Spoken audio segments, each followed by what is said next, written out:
diarios, radios, pantallas dan cuenta de portonazos, de asaltos, robos, balazos. Cada día, nunca fallan.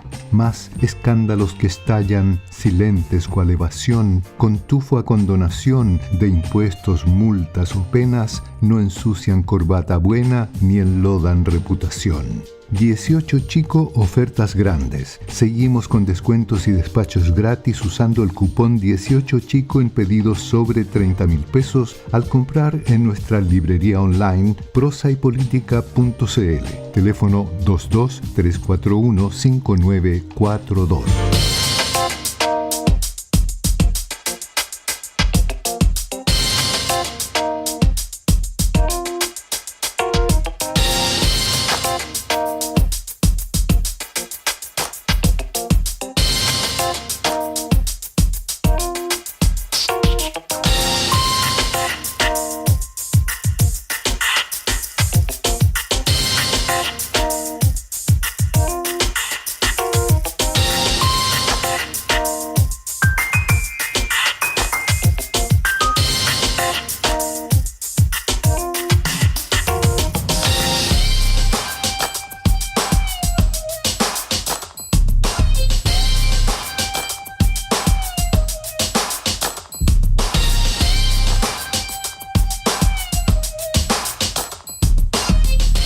Estamos ya de vuelta en Política en Vivo y vamos a tener el gusto de compartir esta segunda parte de nuestro programa con la socióloga, doctora en estudios latinoamericanos, directora ejecutiva de la Fundación Nodo 21, Pierina Ferretti, que se encuentra aquí en el centro mismo de nuestra mesa.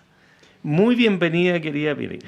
Muchas gracias por la invitación y por esta calurosa bienvenida. Y con Felipe a su derecha y Yana a su izquierda. Como corresponde. Yo no tengo ni un problema. La mesa no es es geográfico el asunto. La mesa redonda. más bien es redonda, así que depende para qué lado nos vayamos moviendo. Bienvenida, Pirina. Oye, no comentamos en el primer bloque, pero según Lautaro Carmona, presidente del Partido Comunista, todos los comunistas están involucrados hasta la médula en la campaña de Janet Jara. Eso después de que la propia Janet Jara reabriera el tema de los roces con su partido, diciendo que había poca fraternidad. ¿Por qué lo reabre? ¿Qué tan real es esto que dice Carmona? ¿Cómo ves tú este fenómeno? A ver, yo no sé si la candidata lo reabre por voluntad propia, en el marco de una entrevista la semana pasada con el inmortal conductor Pedro Carcuro. Él le pregunta directamente, ¿cierto?, por la relación con el Partido Comunista y ella dice, bueno, que sí había efectivamente sentido una falta de fraternidad, una falta de apoyo y como que de frente responde sin hacerle el quite a lo que todos sabemos, que hay evidentemente se han producido discrepancias, roces, incomodidades respecto de la orientación que ha tomado la campaña, de las críticas que recibió el programa de la candidata en la primaria, que fue un programa enteramente diseñado, ¿cierto?, y escrito por el Partido Comunista y que refleja la visión como más ideológica y pura, ¿cierto?, sin negociar con nadie, del Partido Comunista, y es evidente que allí ha habido comentarios innecesarios, ciertas como palitos que se le han ido poniendo en el camino, y eso no es un secreto para nadie. Y al mismo tiempo no me cabe duda que toda la militancia comunista va a votar por Janet Jara en la primera vuelta, ¿ya? Eso, y en la segunda. O sea, en eso no hay, yo creo que no cabe duda alguna. Pero sí creo que, como no habíamos visto en décadas, al interior del Partido Comunista se genera una tensión entre un sector que es mayoritario, es el sector, digamos, que tiene la mayor cantidad de asientos en el Comité Central del Partido Comunista, que responde a una visión que uno podría decir de comunismo clásico del siglo XX. Una mirada que está todavía muy moldeada por el orden geopolítico de la Guerra Fría, donde el campo socialista se enfrentaba permanentemente y diametralmente al campo, digamos, capitalista, liderado por la Unión Soviética uno y por Estados Unidos el otro, y que por lo tanto todas sus adhesiones, fidelidades ideológicas y políticas estaban enmarcadas por esa línea. O estás en contra, ¿cierto?, del campo socialista, por lo tanto son enemigos ideológicos, o estás a favor. Y el mundo ha cambiado mucho, entonces ya no nos podemos ordenar de la misma manera y el propio campo socialista ha tenido unas vueltas que no nos habríamos imaginado y que no hubiéramos querido. O sea, ¿quién hubiera querido que la revolución sandinista que derrotó a la dictadura de Somoza se transformara en una dictadura? ¿Quién hubiera querido que el chavismo, que siempre tuvo elementos bien contradictorios, pero nadie va a negar que en un momento fue un proyecto de expansión de derechos sociales, económicos, culturales, terminara, digamos, en una dictadura como la de Nicolás Maduro? Entonces, me parece que hay una parte del Partido Comunista grande que no evade estos conflictos, estos dilemas, y otra parte, que no es la mayoritaria, creo que ha tenido, digamos, una mayor apertura a decir, miren, la historia del movimiento socialista, el movimiento comunista, en estos 100, 150 años, ¿cierto?, de historia, ha cometido errores, hay cuestiones que hay que replantearse, que hay que mirar, que hay que criticar. Esto no es una iglesia, esto no es una religión, esto es, digamos, un proyecto político para que las personas vivamos mejor, para que las personas que vivimos de nuestro trabajo vivamos mejor, para que la riqueza que todos producimos se reparta más justamente y no se la acaparen unos pocos. Y eso no implica tener que hacer la vista gorda a cuestiones tan evidentes como la decadencia autoritaria de muchos proyectos socialistas. Y creo que eso no es una mayoría del Partido Comunista y que hay dificultades y tensiones entre ambas posiciones. Tiene el control del partido en este minuto. No creo que tenga el control del partido.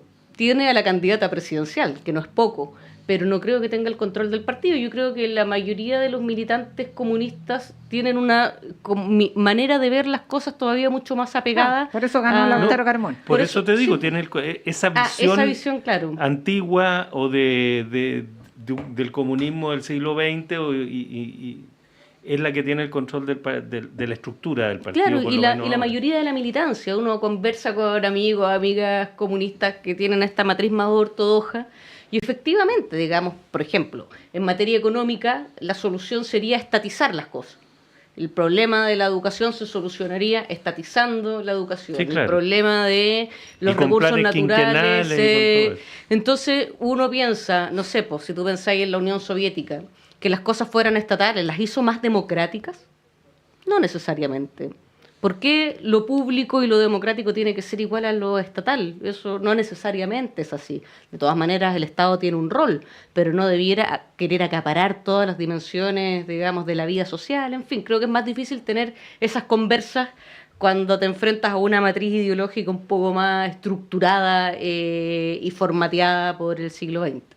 Pierina, aparte de este problema está que la democracia cristiana empezó a presionar porque no ha leído el programa que existe, lo que pasa, porque no ha recibido, perdón, no lo había leído en Bachelet. Sí. No la democracia cristiana que un ente, no lo había leído el presidente de la democracia cristiana, que era más complicado. Que no lo recibió a pesar de que existen los lineamientos programas, o sea, el programa como había que presentar al momento de inscribirse, como lo tienen todos los candidatos, está. Lo que pasa es que se quiso voluntariamente profundizar, pormenorizar, y ahora eso se ha transformado en una tarea incumplida, entonces como un autogol.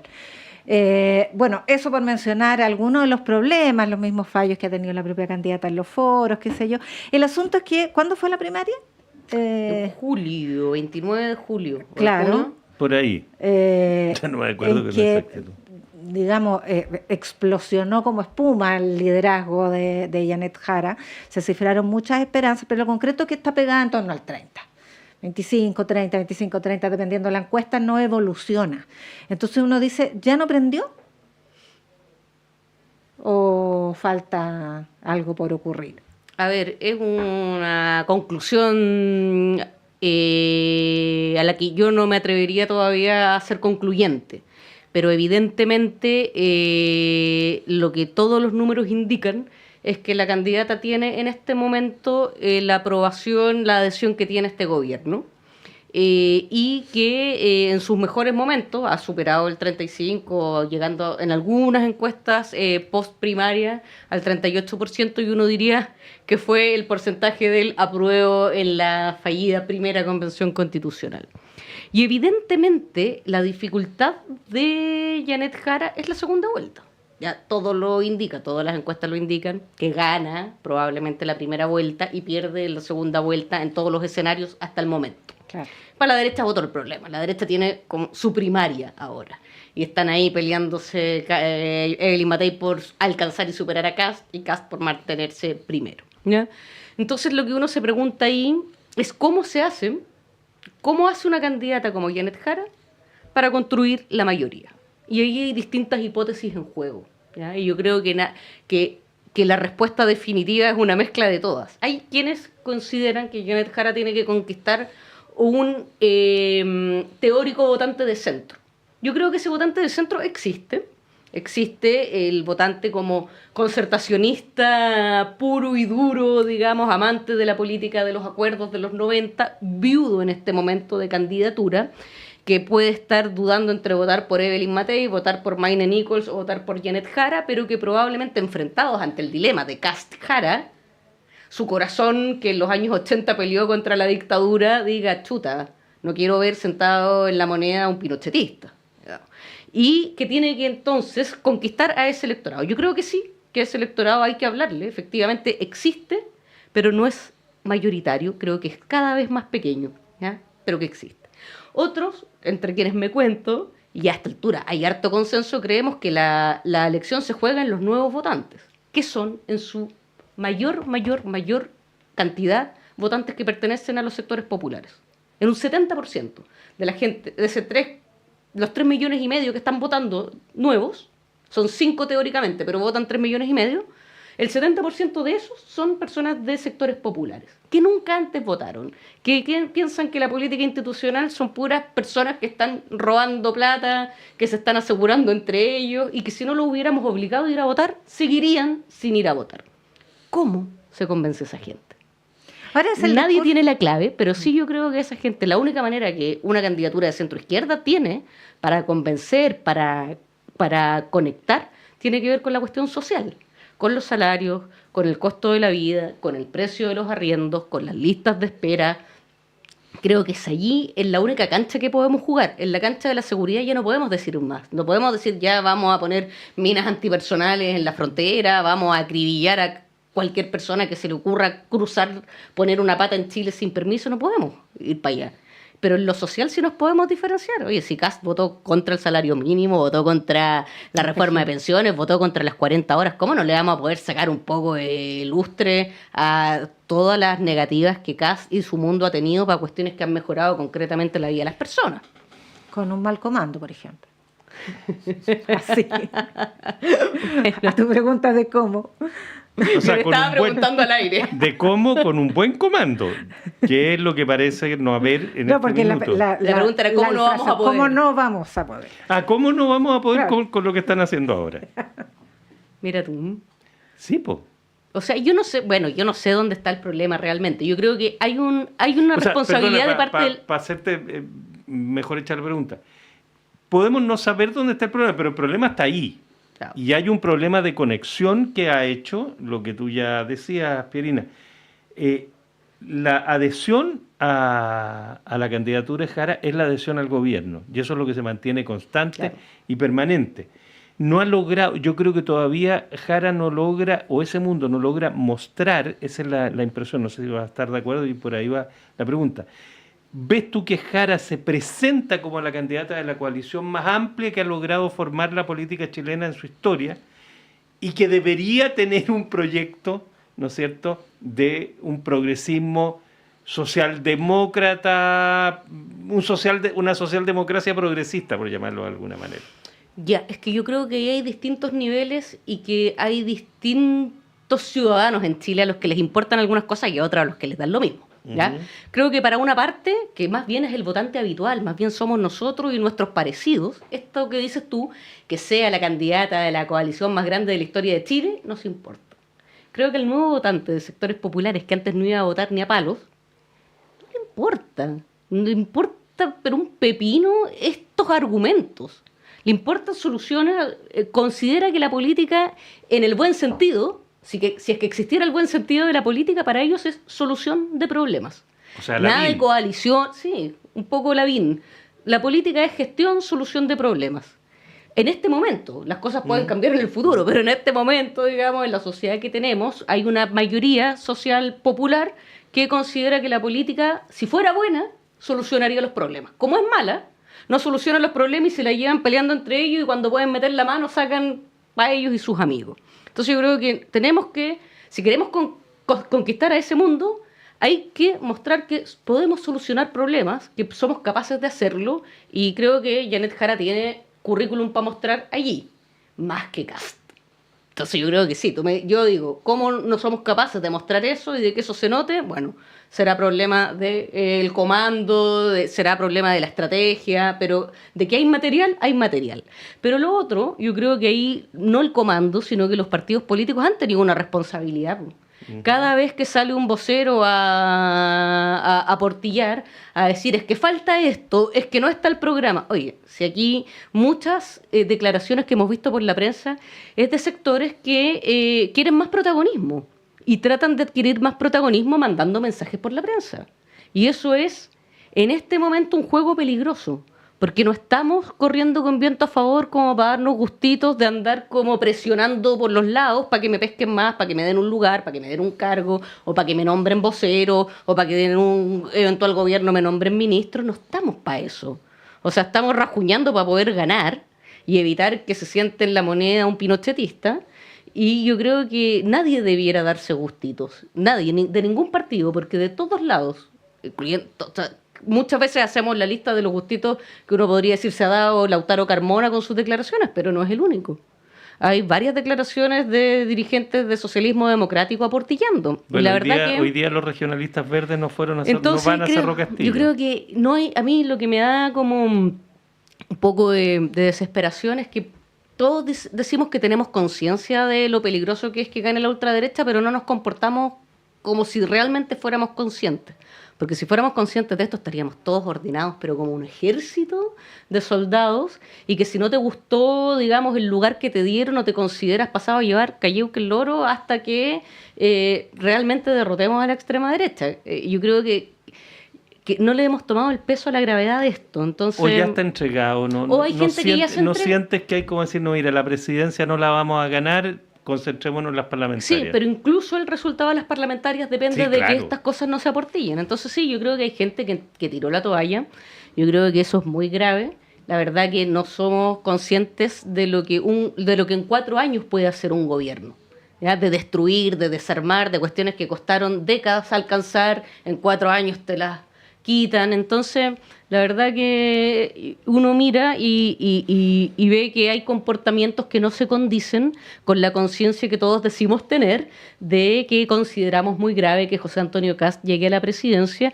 Pero si eso fuera así, debiéramos estarnos comportando con mucha disciplina, con mucha humildad si es que no nos gustan las cosas, y a veces vemos como mucha salida de libreto y no, eso no aporta en nada. Eso genera desorden, ruido, cacofonía, que aparezca ante la ciudadanía más amplia, que los políticos de nuevo están peleando entre políticos, de nuevo se están tirando unos a otros, digamos, directas e indirectas, y bueno, es muy difícil controlar eso. Yo reconozco que hay como poco control al interior de los partidos, de sus propios militantes. Todos se sienten almas libres y opinan y tienen micrófono, y eso es peligroso, creo yo. Pierina, ¿y cómo has visto la derecha? Porque hay un leve declive de Kast, que es leve, pero es sostenido en el último mes. Todas las semanas va perdiendo como 6 puntos en total en el en último un mes. Sí, y Matei no necesariamente lo está capitalizando. Hay veces que aparece con un puntito más, pero siempre dentro del margen de error. Entonces, ¿cómo ves tú a las candidaturas de la derecha? Y por otro lado, en una de las encuestas, Criteria, me parece, el fin de semana, Parisi volvió a ganarle o casi empatarle en realidad a Matei. Sí. A ver, yo creo que lo comentábamos, ¿cierto? La derecha va a tener en esta primera vuelta su primaria, que no tuvo, y me parece que Matei encontró muy tarde un tono que le acomoda, que la diferencia de José Antonio Kast, pero con sus bemoles que han sido propios de la campaña de Matei. Por ejemplo, dijo que se iba a querellar por esta cuestión de los bots, no se querella. Después sube la semana pasada, no sé si lo vieron, este video donde dice los extremos nos hacen mal, y que mostraba en las imágenes tanto a la lista del pueblo como al profe Silva y Beatriz Hevia, y después lo bajó, como que, porque su adversario es Kast en la primera vuelta, entonces como que pega como el zarpazo, pero después Esconde la mano. esconde la mano, y creo que eso lo debilita, como que se asoma y se esconde. Y yo creo que mi impresión es que no le va a alcanzar para dar vuelta al partido, si bien ha ido mejorando, y que todo indica que el mejor aspectado es José Antonio Kast, y ha ido bajando. Los especialistas en encuestas dicen que una parte es como un desgaste natural de su campaña, y lo otro son sus errores. Es un candidato que tú lo sacas de su guión, y se pierde y comete errores. Cometió el error con esto de Chao Préstamo, de poner en duda, digamos, la sostenibilidad de la reforma de pensiones, que es algo que es valorado, que ya empezaron a subir las pensiones. Entonces ahí se equivocó. Y también lo ves a un candidato que cuando lo tratan de llevar a otros temas no contesta, olímpicamente evade las respuestas, y me parece que eso también va mostrándolo como un candidato débil. Matei lo apretó, cómo iba a hacer su recorte fiscal de 6.000 millones de dólares, no sabe cómo responder. Entonces, fuera de seguridad, es débil. Y creo que eso, para una parte de la derecha, se empieza a notar. Yo estoy casi convencida de que el empresariado sigue prefiriendo que sea Matei. A los empresarios no les interesa que haya conflictividad social. Yo no me imagino acá un muy buen negociador si se presentan conflictos sociales, protestas, y sumando y restando, el empresariado puede decir que estos 4 años ha tenido un país bastante tranquilo y ordenado. Creo que Kast no asegura lo mismo. Yo no voy a predecir un nuevo estallido social, no me atrevería, por supuesto, a hacer una aseveración de esa naturaleza. Pero por algo está Juan Sutil con Evelyn Matei, y tratando, yo creo, de que llegue a La Moneda una candidata más moderada, más conocida, con más equipo, con más experiencia. Estaba viendo a propósito, solo un datito, Felipe, a propósito de la predisposición de los empresarios, Nicolás Ibáñez. Iba a decir lo mismo. ¿Qué dijo ahora? No, hizo. ¿Qué hizo ahora? Que pues donó 38 millones, mitad a Kast y a Matei. Él dijo que no iba a soltar ni un peso si no se unían. No, bueno, soltó 38 ese hacía lo mismo. Y Carlos Larraín, 19 millones a Kast, no a Matei. Mira. No, pues si Larraín está con Kast. Claro. Hace rato. Sí. Pero bueno, está ahí el salomónico Ibáñez, Miti Mota, para que nadie se pique. Pero bueno, entonces yo creo que la derecha está, digamos, en una situación donde la pelea es evidentemente entre Kast y Matei. Si Parisi llegara a ganarle a Matei sería ya es muy difícil, pero sería un desastre, digamos, importante para Chile, vamos. Pero la gran pregunta ahí es, ¿qué va a hacer una parte de la concertación que está apoyando en este momento a Evelyn Matei? ¿Van a apoyar? ¿Soledad Alvear va a apoyar a José Antonio Kast? Evópoli va a repetir, digamos, su decisión del año 2021, cuando una derecha liberal, digamos, apoyar a José Antonio Kast es un contrasentido. Uno dice, se les hace difícil, por lo menos. Les duele la guatita. Como dijo su presidente. Sí. Entonces, bueno, creo que... Pero se pueden tomar ¿cómo se llama? Un biodil. Bueno, fue lo que les mandó decir Kaiser. Querida Pierina Ferretti, socióloga, doctora en estudios latinoamericanos, directora ejecutiva de Nodo 21. Como siempre, un gusto compartir este tiempo contigo, Pierina. Muchas gracias. Muchas gracias a ustedes por la invitación. Gracias, Pierina. Siempre es un gusto. Ya, pues nos vamos. Tania González y Fernando Sepúlveda han estado en la producción periodística. Patricio Núñez y Ariel Acevedo en la puesta al aire. Seguimos mañana, querida. Hasta mañana.